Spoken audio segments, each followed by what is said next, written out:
Welcome to the second episode of our two-parter on whether video games can be considered to be art. Dr. Erwin Warkentin and I weren't satisfied with part one, so we did a part two. This time we consider nuance, effort, and the split between Western and Eastern narratives.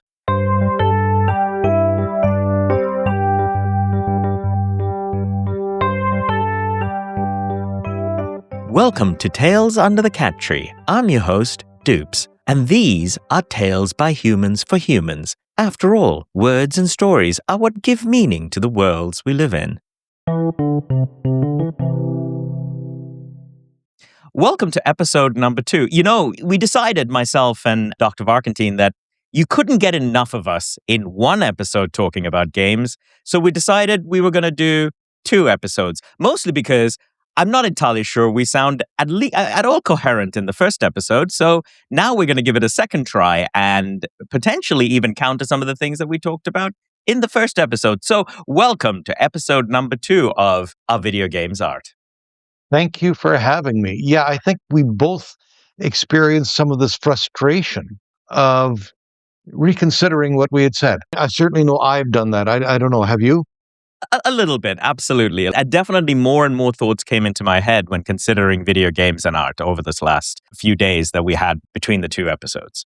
Yeah, I started looking at things going on around me in the world in a very different way, and maybe a more critical way, in looking at how video games fit and what are some of the things in the world that I do that are kind of mimicked or mirrored in my game playing habits. So where do we want to start off with? You know, is it art or is it not art? And one of the things that I was thinking about in all of this is looking at where the comparisons are between the things we know are art, no, in quotation marks. The stuff that's been around us for hundreds and hundreds of years, music that we've listened to for hundreds and hundreds of years. And what is it in computer games that kind of draws on that? And one of the things that I've come across was this notion of nuance. Explain that, nuance. It's these little things that you notice in art. For example, I love going to art galleries. I know my poor, long-suffering wife, she will roll her eyes when I say, hey, they've got an art gallery in this city or town or wherever we happen to be. And off I go to the art gallery. But it's not just new galleries that I enjoy. I enjoy going to the same gallery over and over and over again and looking at the same work of art over and over and over again. And that is, I'm constantly discovering new things, little nuances in the paintings, nuances in the music that I listen to that I hadn't heard before. And I think this is maybe what we can apply to video games. You know, how nuanced is it? Or what are some of the little symbols they'll use to communicate? One of the paintings that has always struck me, and that is a painting by Rembrandt, and it's of the girl in the hat. And there's other paintings like it, but it has this beautiful frame that goes around it. And normally you don't pay that much attention to frames. And in this painting, you have the frame going around it, but you also have the frame continued in the painting itself. That is, the frame is extended into the painting, and what you have is the girl in the hat with her hand coming outside of the frame. Now, is this a real girl, or is this a painting of a real girl, or just a painting of a girl? And so that's these little nuances, or this little dog that might be at the feet of whoever you're painting. Well, that says something, that talks about loyalty. And it's some of this language that we've lost over time. It used to be 500 years ago, someone would walk into a room and look at a painting and be able to read it the way we read a menu at a restaurant. We've lost some of that. On the other hand, the same thing can apply to video games. And here I go back to the first really cool video game that I had.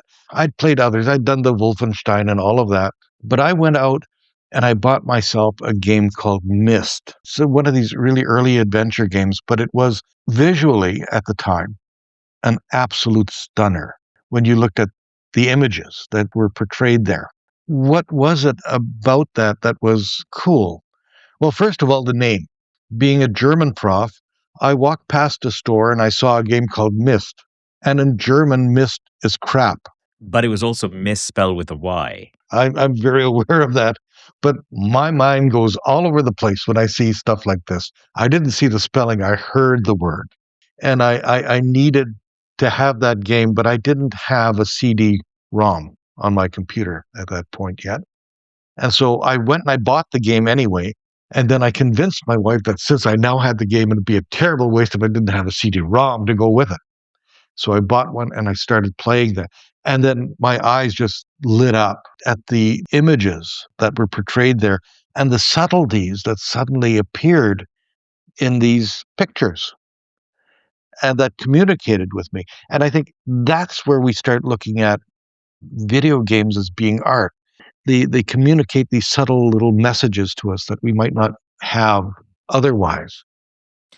I think I see exactly where you're going. So one of the things that I love about playing a great video game is finding the little hidden stories, the hidden elements that the game developer has put in.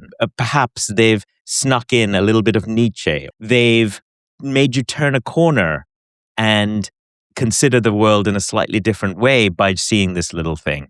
Potentially, they've snuck in a little bit of themselves in there. It's almost like breaking the fourth wall and talking to me out from outside of the game to me directly, kind of like the girl in the hat trying to run out of the frame, as it were. That's what I'm talking about. We will sometimes refer to these things as Easter eggs, and I know what Easter eggs, and they have them in films, and I know they have their place, but I prefer to refer to it as nuance. That they've actually done something really quite clever. They've cast an eye to someplace else, and they're sharing a thought with someone. But you have to be part of the inside crowd to understand. You have to have read Nietzsche to know that it's there. And that was kind of what happened with, this game called Myst for me, that there were these subtle bows to other things. When you look at the world of music, there's something in music called a false cadence. A cadence is where you kind of are wrapping up a piece of music and you're letting the audience know that, okay, we're coming to the end. Beethoven was great for this. He would, build these wonderful cadences and that. But then you also have something called a false cadence. You have someone like Beethoven at the end of the Ninth Symphony who's building towards this end, and you're thinking, oh, this is going to be spectacular. And then he hammers on the brakes and says, no, we're going to go and have another go at this. And the funny thing is, the second time around, it's even better. Same thing in a video game. If you're doing like one of these quests and you say, okay, I'm coming to the end, I'm coming to the end, this has got to be it. And you turn a corner and you go, oh my, there's all of this still to go. It's exactly like that false cadence in music. You get the same experience. And it's kind of this very deep emotional sort of, you kind of get let down. But at the same time, you're thinking, yeah, but there's more to come. This exact thing happened to me. I'm playing currently through Last of Us Part 2. I don't want to give away any spoilers, but when you get to the midpoint of the game, I didn't even know it was the midpoint of the game. I thought I was approaching the end of the game. And suddenly you realize, no, you're actually at the midpoint of the game because your view, your perspective, everything changes. And it's a little bit of a letdown. It's exactly what you said. It was this, oh. And then it was also the subtle nuance of how that had been done to lead me to that point of the story. I thought that was extremely clever.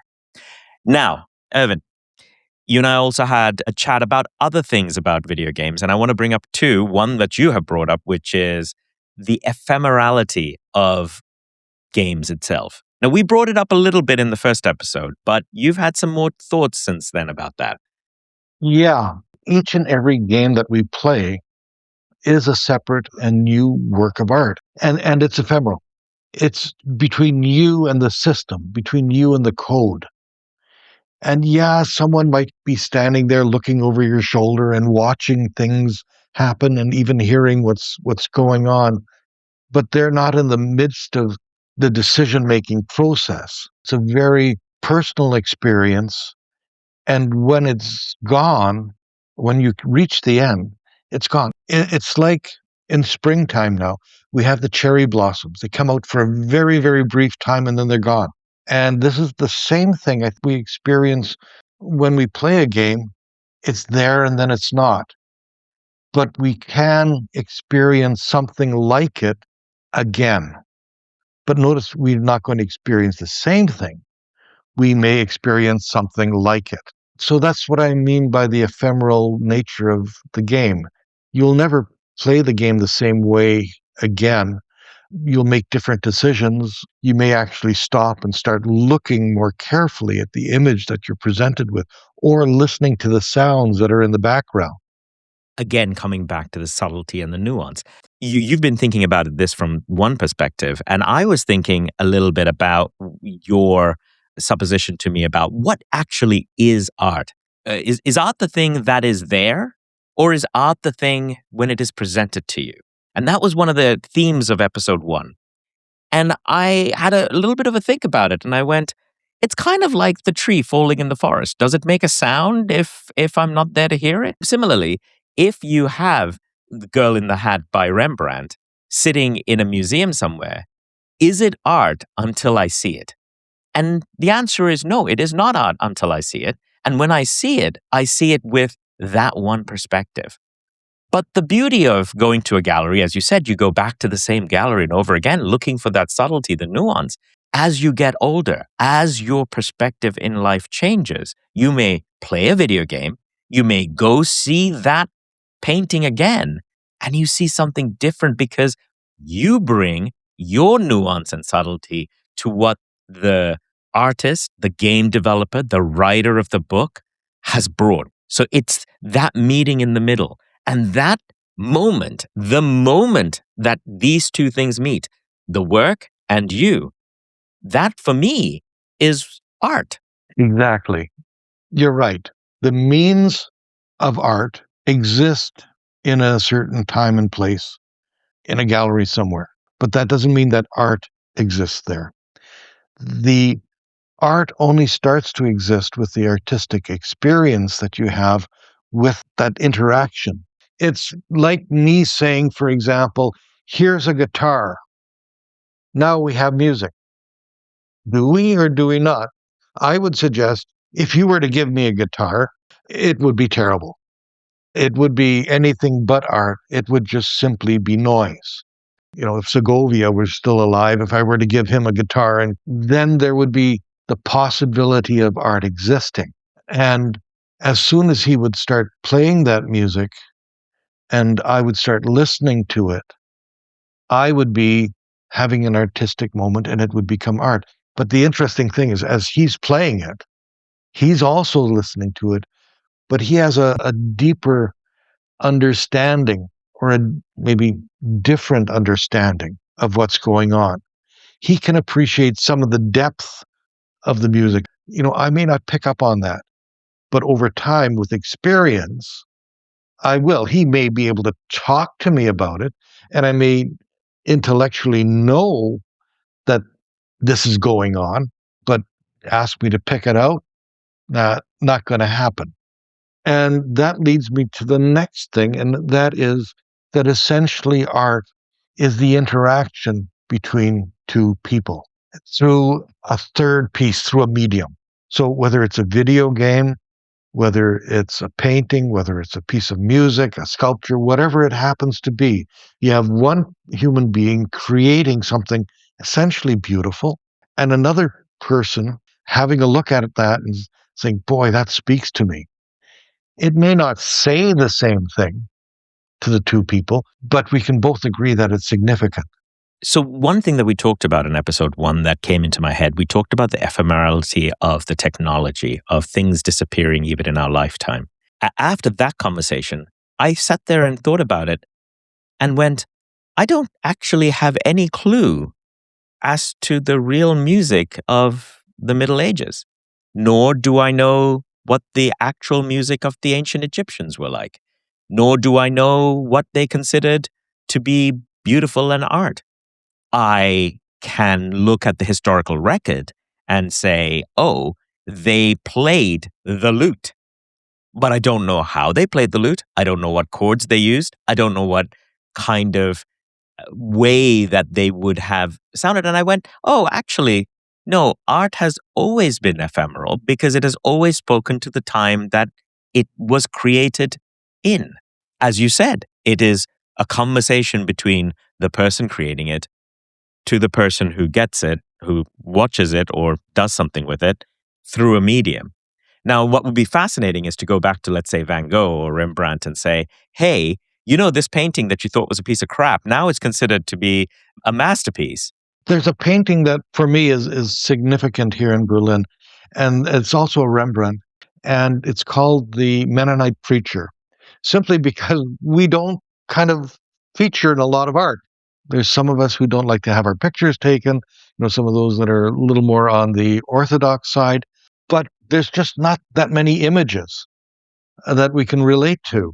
We do have some writing about what people at the time thought of that painting, who knew the man that he had painted and knew how he spoke and all of these things about him. I went and I looked at the painting myself before I had read any of that. I just happened to come upon it. The odd thing is that the way I understood the painting was not exactly that, what I read later on, but it was fairly close. There was also something in the image that told me, oh, this man can be convincing. And sure enough, what I then later found out about him is that he was a very good preacher. He was someone who could convince people of just about anything. So in some respects, that was captured, even though my interpretation of that has changed over time. If we look at paintings from the Middle Ages, or even better, if you look at illuminations from medieval manuscripts with rabbits beating up people with trumpets in their backside. And I don't know if that's a comment on the music that they're making, but there's all kinds of really wild images there.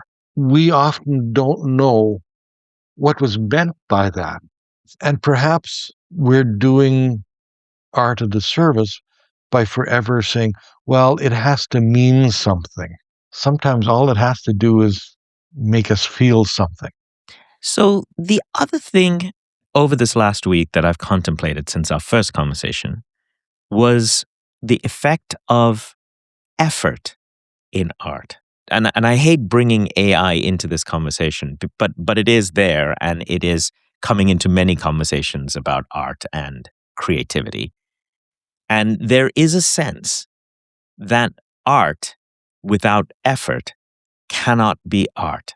And this is creeping into video games, it's creeping into writing, it's creeping into the visual arts. And so I wanted to ask you the question, do you believe something to be considered art must have taken great effort by the creator or the creators? Depends on what you consider to be great effort. If it's a great effort for them to train themselves to be able to do these things, that's one thing, but having to kind of suffer over this one piece of art, I don't know if I buy into that. I buy into the artist having to put in a great deal of effort over time to get to be that good. Now, we often think of the art that we see as being these individual works of art where they put in so much effort into this one thing. We forget that they had studios, they had apprentices, they had journey persons, they had people working for them who specialized in doing certain parts of the painting. And what you did when you paid for a painting, you paid for the amount of effort that the master put into the painting. And the thing is, nowadays, when you talk to curators, they will be able to identify, how much of the painting is actually by the master and how much was done by the guy that did the left hands of people. And this was part of the effort of becoming an artist, is you learn to do different things. For a lot of people listening, this might be news to them, that when we look at a piece of painting, let's say a Rembrandt, many of the bigger artists, let's say, the ones that were successful in their times, they probably didn't paint the entire painting that you see. They were directing the creation of something, just like an executive producer or a director of a movie directs a work of art, a film or a video game.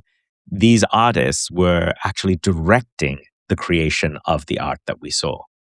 Exactly. That's precisely what happened in many of the cases. I would say the vast majority. You would go to an artist, you went to their studio, and this was a busy place. And we have paintings actually of what a studio looked like. So you have these young men and some young women just grinding away at the pigment. So I have a controversial point of view. I do believe that the amount of effort to create a piece of art should not matter. And I do agree that spending your time figuring out what is the work that you should produce, of course, does matter. But as we talked about, art is the moment at which the creator and the person viewing it meets in the middle with the thing that they have created. So I think one of the problems that we as humans have in looking backwards and looking forward into the future is this inability for us to see what this thing in the middle actually is. And if any individual looks at whatever a piece of creation is and however the master or the person behind it created it, and gets joy in a meaningful way, that sees the nuance in it, that understands and sees it from the perspective of their experience and considers it art, then it must, for that person at least, be art. And I think there's a whole part of society that denigrates that person's view of that thing as art. And we call it pop trash. We call it X, Y, and Z. And we talked about this in episode 1 as well, where of course Mozart's stuff was considered pop trash at that point in time. And I wonder today what things that people are creating, whether it's with AI or not with AI, that people in the future will go, whoa, that's a piece of art. And if I was there, I'd go, you have no idea how crap that actually is. That is a very, very good question. I think we're still trying to find our way through that particular jungle. We're not quite there yet. Art comes in waves. You see this in particular with pop music. You have these golden ages of pop music where you have music that is created that simply is eventually going to become a classic. That is, it's going to be played 50 years from now, 100 years from now, whenever. I mean, there's music that I listen to today that still gets played on the radio. And the fact of the matter is that only a very small portion of the music that we listened to back then is still being played today. And it's kind of filtered itself over time. Well, it is interesting that if you look at video games over the last 50 years, you can actually see a sort of answer coming and emerging because it is very similar. For example, at the time in the late 70s, early 80s, or mid 70s and early 80s, there was a million different types of arcade games. Everyone jumped on the bandwagon to create arcade games. These were the machines that you would pump in coins, dimes and quarters over and over and over again to try and keep going. But only a few have survived. Only a few do we play today. Only a few do we celebrate today. Even when you look at the old Nintendo games, not all of those Nintendo games are celebrated. So I guess things do kind of even out over time, and those that have created the greatest resonance in society have survived. Exactly. Yeah, no, you're absolutely right. And when I say what of today's, I'm talking about today's. You know, you have the Pongs, you have the Alien, the Space Invaders games. I started playing games when there were no video games available. There was only pinball, but there is also this artistic aspect, you know, the interaction that we may have had with some of those games. And you're right, the vast majority of the games we don't remember. I believe that the popular art of its day, whatever that may be, whether it's today, it's video games or music, the popular art of its day pushes the envelope of the technologies and the things that you can do with it. They bring to mainstream and push the mainstream towards accepting whatever the next generation of technology is. I did do a little bit of looking into this game of Myst. The one thing that's constantly attached to that game is the notion that it, on its own, pretty much introduced the notion of CD-ROM to the world, because that was the only way that you could get the game. Either that, I suppose you could have 23.5-inch floppy disks. It was pushing the bounds of technology and kind of forcing us into the next level. I think you can take an analogy straight then back to the kind of pigments that were being used in the 15th, 16th, 17th century. You know how you showed your wealth, the amount of blue you had in a painting that you had ordered, and in particular, this one called Lapis Lazuli. Forget about having things embossed in gold. That was cheap by comparison to Lapis Lazuli. And Lapis Lazuli today is still expensive. So now how does that push technology? Well, it pushed chemists into creating other ways of producing those colors. And one of the big steps forward in all of that, and we'll stick with the color blue for now, Lapis Lazuli was expensive. But Prussian Blue was kind of the first. I thought you were going to go to Prussian Blue. I had this strange feeling you were going to go to Prussian Blue. And Prussian Blue has some very dark connotations. Yes, it does. But at the time, it was simply now a very inexpensive way of producing that particular color. So the very last final question on this two-parter, we were going to get to it in episode 1. I was going to put you on the spot with the thoughts of whether our whole discussion using medieval art from Europe, looking at the musicians of Europe, and then video games today, you and I are both from Western cultures, was so Eurocentric that we were perhaps missing out on what video games as art could be to other cultures. Yes, and that is always very difficult to talk about because my experience is Western. On the other hand, when you think of the people that produce the actual hardware that we play on, they were Eastern. I mean, you have Korea, you have Japan, now you have China in the mix. Part of it is, of course, at the time and still today in some cases, it's cheaper to produce there. But at the same time, they were simply adept at creating this technology and then marketing it. So you have the Sonys, you have the Nintendos, and so on and so forth. But that doesn't really speak to the issue of the art itself, the game itself. And we tend to be very teleological. The simple explanation is goal-oriented. It's, a straight line from here to there. We go from here, we go to here. We have, the situation as it arises over here. The princess is kidnapped by some ogre somewhere, and you have to now travel from here to there to rescue said princess.